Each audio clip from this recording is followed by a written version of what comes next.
महादेवं महात्मानं महायोगी महेश्वर महापाप हरं देवं मोकाराय नमो नमः।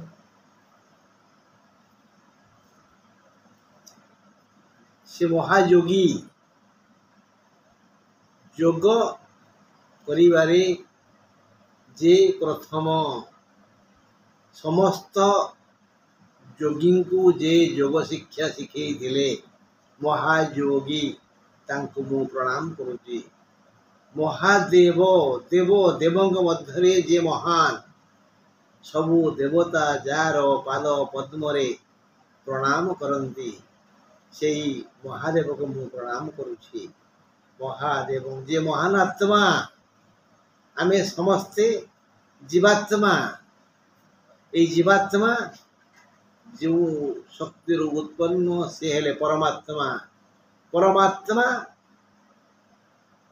जार संतान से हेले महान आत्मा स्रष्टा जगतर पिता तक प्रणाम करुचे। महादेव महात्मान महायोगी महेश्वर जदि ईश्वर अच्छी जदि देवता अच्छी मध्य जे महान से महेश्वर महादेव महात्मान महायोगी महेश्वर महापाप हरम आमे जदि जानी पाइले जे पापी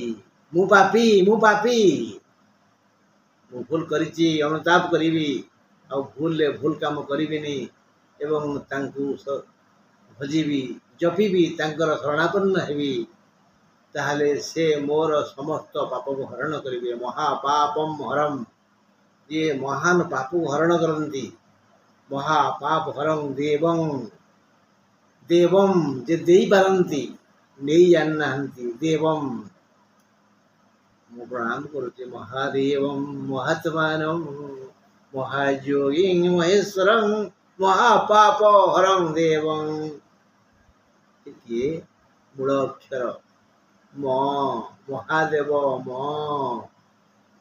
से म कार को मु प्रणाम करुची। बंधु कहीं मु आज आपण मानकु महादेवंकर ये मकार विषय कहली ना महादेव हेले जो राशि इष्ट से राशि देवी हेले भुवनेश्वरी आउ से राशि हेला आपण राशि कर्कट राशि उपरे आमे आलोचना करिबा जे अगस्ट 15 रु सेप्टेम्बर 15 जाए यही कर्कट राशि बंधुगण क्यों क्यों सुख बा दुख को साक्षात करिवे। बंधु एबे आपण जानंतु जे कर्कट रे लग्न रे बुध द्वितीय रे माने सिंह रे रवि और शुक्र तृतीय रे केतु चतुर्थ रे कही नांती पंचम शून्य षष्ठ भी खाली सप्तम कही नांती अष्टम रे कुंभ रे शनि नवम रे मीन रे राहु दशम शून्य एकादश रे बृहस्पति और मंगल द्वादश शून्य एणु यही माने जी जोठी रहिले से माने किए की फल देवे आसंतु आलोचना करिवा। और आपण तो आप जानते जे आपणकर शुभ रंग है धला और नाली शुभ बार है रवि आउ सोम शुभ संख्या है 2 7 9 और आपणकर घात बार है बुधवार घात नक्षत्र है अनुराधा घात तिथि है षष्ठी घात चंद्र है सिंह चंद्र आउ घात बार है बुधवार ए विषय में बारंबार कही सारी खाली कौदिन पड़ो यही प्रश्न तो कहली जे व्यस्त कर्कट राशि अधिपति चंद्र रवि बृहस्पति मंगल ग्रह त्रय चंद्रर प्रिय मित्र ग्रह चंद्रर शत्रु ग्रह बुध एथि बुधवार घातवार बुध दशारे बुध अंतर फल कर्कट राशि को बहु पीड़ा दे थाए सकल शक्ति तेज हरण कर थाए बुध समान भयंकर ग्रह जे कि कर्कट को पीड़ा दिए का भाग्य से दुख समान आसु ताहार तुला लग्न जार तुला लग्न कर्कट राशि ତାର ବୁଦ୍ଧ ଭାଗ୍ୟାଧିପ ଓ ମକର ଲଗ୍ନ ତାର ବୁଦ୍ଧ ଭାଗ୍ୟାଧିପ। କନ୍ୟା ନବମ ଘର, ମିଥୁନ ରବି ନବମ ଘର, ଅର୍ଥାତ୍ ଯାହାର ତୁଳା ଲଗ୍ନ ବୁଦ୍ଧ ତାର ଭାଗ୍ୟାଧିପ କର୍କଟ ରାଶିର, ଆଉ ସେମିତି ମକର ଲଗ୍ନ ତାର ଭାଗ୍ୟାଧିପ ମଧ୍ୟ ବୁଧ। ଏହି ଦୃଷ୍ଟିକୋଣରୁ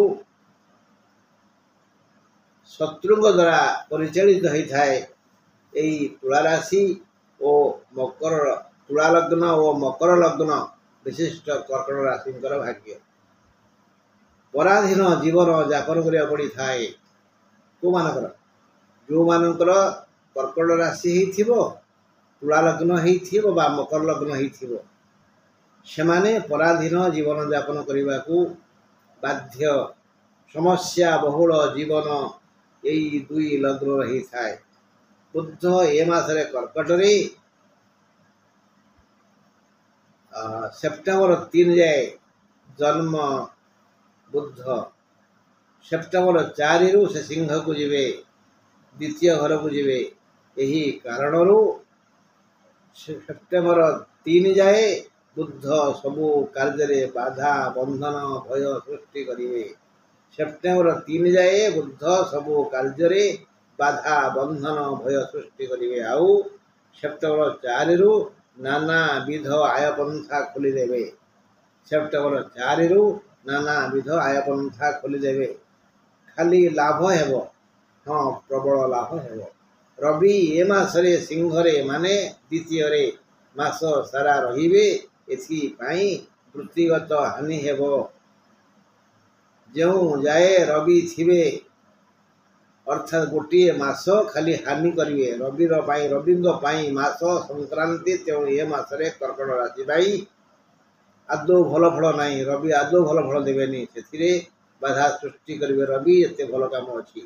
କୁମ୍ଭରେ ଥାଇ ଶନି ରବିଙ୍କୁ ଦେଖୁଛନ୍ତି, ତେଣୁ ରବି ବୃତ୍ତିରେ ବାଧ୍ୟ ହୋଇ ବାଧା ସୃଷ୍ଟି କରିବେ। ନିଜେ ତ ବାଧା ଦେବେ, ତାଙ୍କୁ ପୁଣି ଶନି ବାଧ୍ୟ କରିବେ। ଶୁକ୍ର ଏବେ ସେପ୍ଟେମ୍ବର 11 ଯାଏ ସିଂହରେ, ସେପ୍ଟେମ୍ବର 12ରେ ସେ କନ୍ୟାକୁ ଯିବେ। ଏବେ ଦ୍ୱିତୀୟ ଶୁକ୍ର ସେପ୍ଟେମ୍ବର 12 ଠାରୁ ତୃତୀୟ ହେବେ।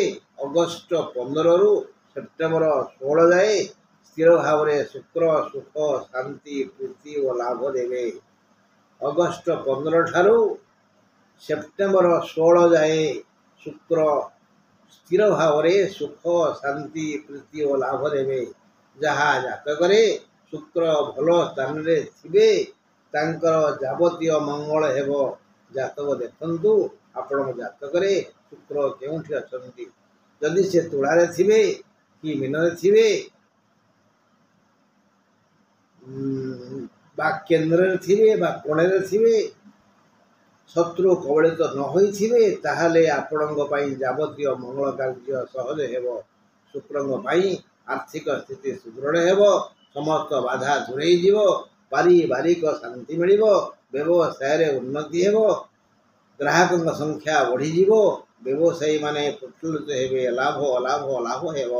ମଙ୍ଗଳ ଏକାଦଶରେ ମାନେ ବୃଷ ବାଧକ ଗ୍ରହ ହୋଇଥିବାରୁ ମଙ୍ଗଳ ଚାହିଁଲେ ବି ସହଯୋଗ କରିପାରିବେ ନାହିଁ। ଏକାଦଶରେ ବି ବୃହସ୍ପତି ଅଛନ୍ତି, ସେ ତ ବାଧକ ସ୍ଥାନରେ ଅଛନ୍ତି, ସେ ବି କୌଣସି ଶୁଭ ଫଳ ଦେଇପାରିବେ ନାହିଁ। ଶୁକ୍ର ବାଧକ ଗ୍ରହ ହୋଇ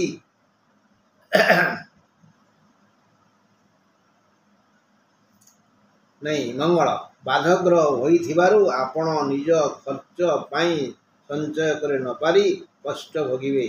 ସୁତରାଂ ଯେତେ ଲାଭ ଦେଲେ ବି ଶୁକ୍ର ଆଉ ବୁଧ ଯଦି ଆପଣ ସଞ୍ଚୟ ମନୋବୃତ୍ତି ପୋଷଣ ନ କରିବେ, ତେବେ ଯଥା ସମୟରେ ଆପଣଙ୍କ ପାଖରେ ପଇସା ରହିବନି।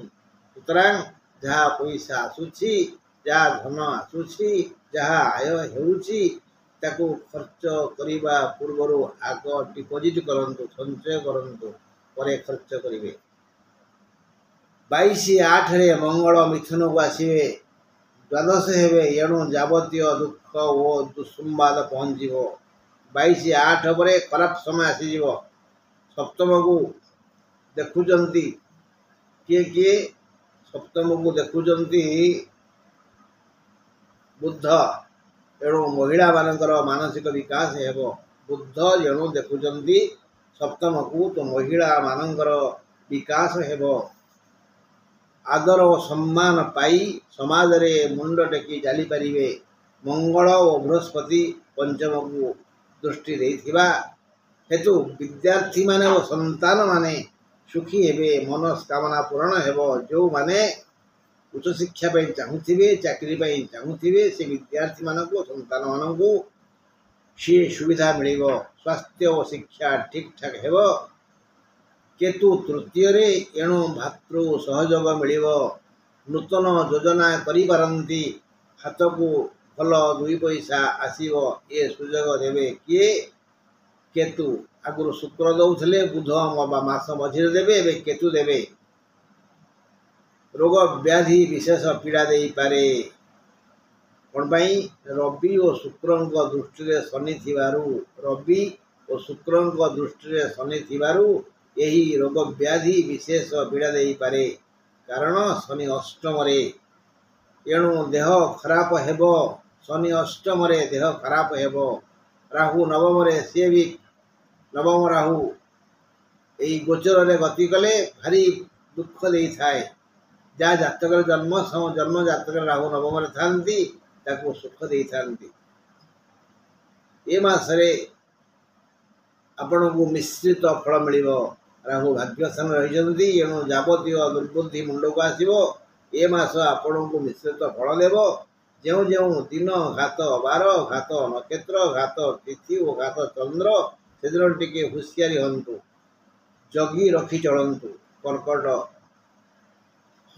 कर्कट राशि इष्ट हेले शिव आउ देवी भुवनेश्वरी जदि विश्वास श्रद्धा भक्ति रे ओम नमः शिवाय एककालीन गोटे जगह बसी स्थिर मस्तिष्क शिव को ध्यान करी 108 थर जपिबे ताहले ये समस्त दुख दूर हो शिव करुणा लाभ हेब से कर्मे कर्मदाता दुस्समय आसिले केतेबेले जानिबे आपणकर दुस्समय आसुची अनुभव करिबे सेतेबेले भुवनेश्वर को चिंता करेंगे ह्रीं भुवनेश्वरी ह्रीं भुवनेश्वरी बारंबार कहे अति कम 8 थर विपद आसला मात्रे जो आप सन्देह अच्छी विपद आसो मनकर फुल तोड़ुंट अंधार टे डर लगुच ह्रीं भुवनेश्वरी जपु था कौन समस्या आसीगला आर्थिक समस्या आसीगला अर्थर आवश्यकता अच्छी ह्रीं भुवनेश्वर जपंतु देखिए केमती सुजोग सुबुद्धि मुंड को आसो ह्रीं भुवनेश्वरी आपणकर इष्ट हेले शिव आउ भुवनेश्वरी दुई हाथ जोड़ी मुंड लगांतु ओम कहतु ह्रीं भुवनेश्वरी माँ दयाकर फल राहु दुर्बुद्धि दे पारिबनी शनि पीड़ रक्षा मिल आउ रवि जे कि मासाधिपति से जो प्रकार समस्या आनियापाई योजना करुछंती से योजना पाखे रही आंभ आसोनी बंधु मन रखु मंगल 22/8 मिथुन को जीवे बुध 4/9 सिंह को जीवे शुक्र 12/9 कन्या को जीवे आउ बुधवार है अगस्ट 14, 21, 28 बुधवार पड़ुची अगस्ट 14, 21, 28 सेप्टेम्बर 4, 11, 18 4, 11, 18 द्वितीय माने घात चंद्र है सिंह चंद्र द्वितीय चंद्र ता सेप्टेम्बर 2, 3, 5 पड़ुची सेप्टेम्बर 2, 3, 5 घात चंद्र षष्ठी तिथि घात तिथि ता अगस्ट 25 सेप्टेम्बर 9 पड़ुची आउ अनुराधा नक्षत्र घात नक्षत्र ता अगस्ट 14 सेप्टेम्बर 10 पड़ुची बंधु सुख कहली दुख कहली जहाँ जानिली ताहा कहली मोर क्षुद्र बुद्धि जी गवेषणा कली जी गणना कली जी विचार कली जी मोर विवेक अच्छी से कहली एथिरे कौन मोर लाभ अच्छी कि नहीं केवल मु आपण मानक भल पाए बोली ये योजना कर चली आपण मत भल पाती कि नहीं मुझे जानी आशा करे आपण मैंने मत भल पाइबे बाध्य करूनी मो ବାଧ୍ୟ ବାଧକତାରେ କ'ଣ କେହି କାହାକୁ ଭଲ ପାଏ ନାଇଁ ନାଇଁ ନାଇଁ ନାଇଁ ନାଇଁ ନାଇଁ ନମସ୍କାର।